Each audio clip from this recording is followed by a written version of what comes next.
Where do fights and quarrels come from?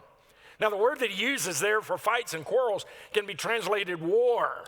Where do these wars and fights and arguments and bitterness, where does this stuff come from? And then he gives a direct answer as well.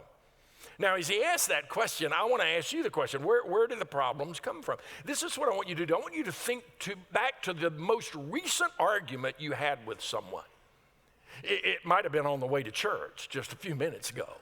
I don't know, but somehow the space between our home and church becomes a field for arguments, doesn't it? Some of the best fights we ever have happen by the time we leave the house and make our way to the church. And I drive alone.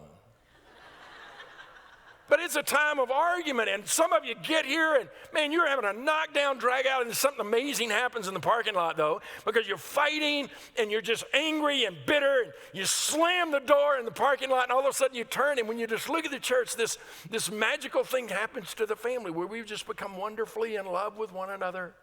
And we walk in, and God is good, and hello, brother, how are you doing? And I'm smiling, and my wife's smiling, and the kids are smiling, and we come in here, and we're all smiling, and then we leave, and we go back, and guess what? The argument's waiting for us. As soon as we get back in the car and slam the door, boom, we're back at it again.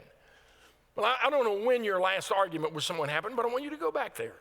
Go to that place in your mind and answer the question that James asked. Where do arguments come from? Now, for most of us, we'd say, well, that's easy. He said this. She said that. He did this. She did that. You see, you and I have a tendency to look at the circumstances surrounding an argument as the source. And James says, no, let's dig it a little deeper.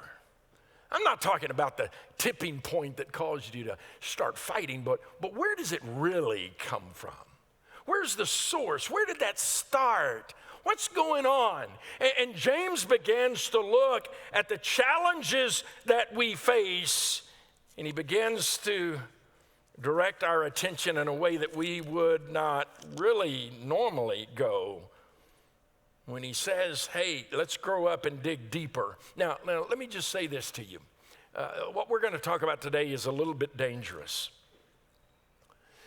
But if you have the courage to listen and are willing to pray that God will open your mind and your heart to what is being said, you may come to a place where you never blame another person for your unhappiness.